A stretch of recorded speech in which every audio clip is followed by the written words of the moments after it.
역사적인 발표에서 유엔은 오존층이 치유되고 있고 그 구멍은 2066년까지 닫힐 것으로 예측된다고 선언했습니다. 이 소식은 1987년 몬트리올 의정서에 의해 주도된 오존층을 파괴하는 화학물질의 배출을 줄이기 위한 세계적인 조치의 결과입니다. 몬트리올 의정서는 국가들이 대기 중으로 방출되어 오존 구멍을 유발하는 인간이 생산한 화학물질인 클로로플루오로카본의 사용을 줄이기 위해 협력하는 것을 보았습니다. 이 의정서가 시행된 이후 수십 년 동안 오존층은 서서히 치유되고 있습니다. 오존층은 태양의 해로운 자외선으로부터 보호해주는 지구 대기의 중요한 부분입니다. 지구 주위의 이 가스층은 행성의 온도를 조절하고 기후를 관리하는 것을 돕습니다. 유엔은 오존층이 2066년까지 완전히 치유될 것이라고 예측했지만 이것은 오존을 고갈시키는 화학물질의 배출을 줄이기 위한 지속적인 전 세계적인 조치를 통해서만 가능합니다. 기후 변화와의 싸움이 계속되면서 이 소식은 긍정적인 기후 성공입니다. 오존층이 치유된다는 소식은 희망적인 신호이지만 인간이 지구에 일으킬 수 있는 파괴를 상기시켜주는 것이기도 합니다. 지구에서 가장 큰 대멸종이 일어나는 동안 약 95%의 생명체가 멸종되었고 오존층이 파괴되었습니다.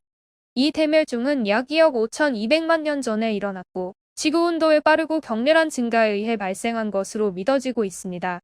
과학자들은 이 증가가 대기 중으로 많은 양의 이산화탄소가 방출되면서 지구상의 생명체 대부분이 멸종된 사건으로 이어졌다고 믿고 있습니다. 오존층은 지구 대기의 중요한 부분이고 이 대멸종 동안 오존층의 파괴는 대기로 방출되는 인간이 만든 오염물질을 줄이는 것의 중요성을 강조합니다. 1987년 몬트리올 의정서는 국가들이 함께 모여 클로로플루오로카본의 사용을 줄이는 것을 보았고 이것이 오존층이 치유되는 주요 원인으로 인정되었습니다. 그러나 2066년까지 오존층이 완전히 치유되기 위해서는 오존층을 파괴하는 화학물질의 배출을 줄이기 위한 지속적인 전 세계적인 조치가 필요합니다. 이것은 긍정적인 기후 성공이고 지구의 대기를 보호하기 위해 조치를 취하는 것의 중요성을 상기시켜줍니다. 다른 뉴스로 1월 9일 은퇴한 유럽 우주 로켓의 남은 잔해가 대기권에 재진입하여 대서양으로 추락했습니다. 이 로켓 잔해는 2020년 10월 17일 발사된 베가 로켓의 상단으로 위성을 싣고 있었습니다. 베가 로켓은 유럽 우주국의 위성을 궤도로 보내기 위해 발사했지만 로켓의 상단은 소위 묘지 궤도에 남겨졌습니다.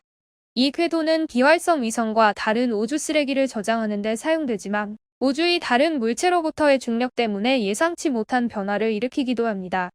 ESA는 베가 로켓의 상단을 추적해왔으며 결국 대기권에 재진입할 것이라고 예측했지만 정확한 충돌 날짜와 장소는 알려지지 않았습니다.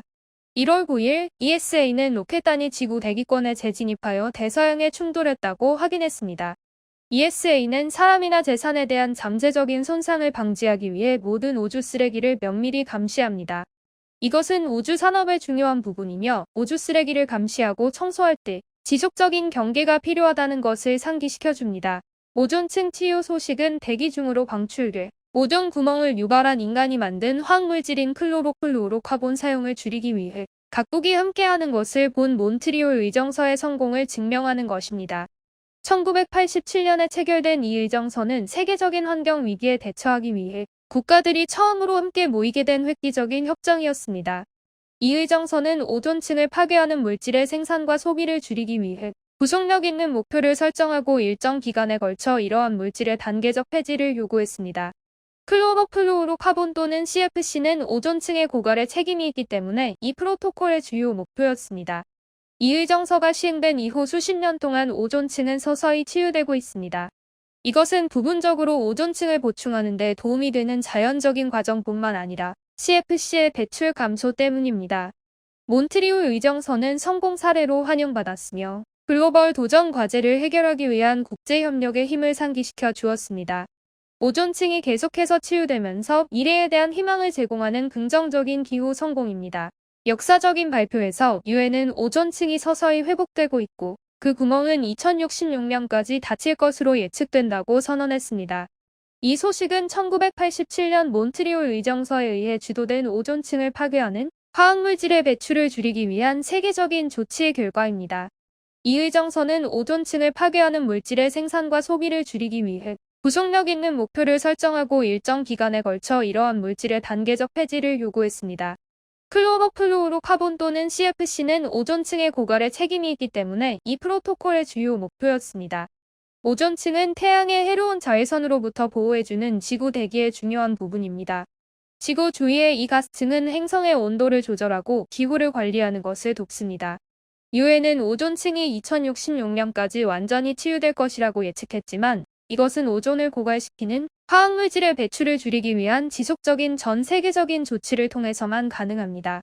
기후 변화와의 싸움이 계속되면서 이 뉴스는 긍정적인 기후 성공이고 지구의 대기를 보호하기 위한 조치를 취하는 것의 중요성을 상기시켜줍니다. 오존 구멍은 클로로플루오로카본으로 알려진 인간이 생산한 화학물질에 의해 야기된 증가하는 세계적인 위협입니다. 이 화학물질들은 오존층이 얇아지고 지구 표면에 도달하는 자외선의 양이 증가하면서 대기로 방출되었습니다. 오존층은 태양의 해로운 자외선으로부터 보호해주는 지구 대기의 중요한 부분입니다.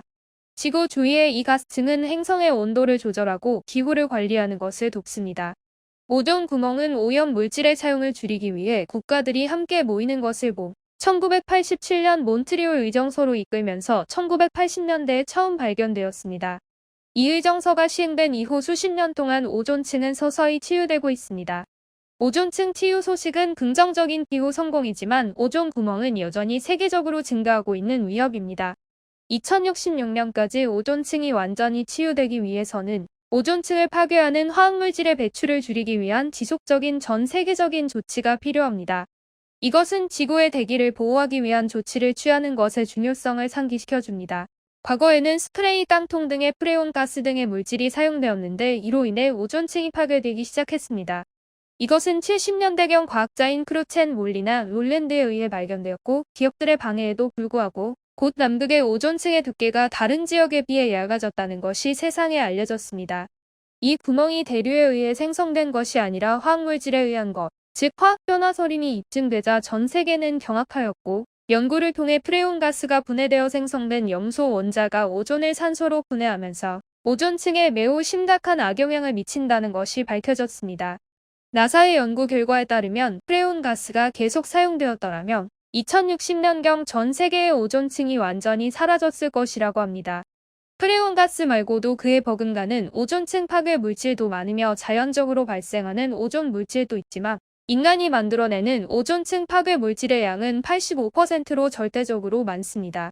이에 따라 1987년 몬트리올 의정서를 기점으로 프레온 가스의 사용이 전면 금지되기에 이르렀고 그 노력에 힘입어 오존층이 서서히 회복되고 있는 중입니다. 이대로 오존층을 잘 지켜낸다면 21세기 말까지 오존층의 구멍이 완전히 메워질 것이라고 합니다. 리즈 대학과 매사추세츠 공과대학의 공동 연구에서 2050년까지 오존층이 완전히 회복될 거란 전망이 나왔습니다. 참고로 오존층 파괴는 전 지구 차원에서 일어나는 환경 문제 가운데 거의 유일하게 인류의 노력으로 해결되고 있는 현상입니다.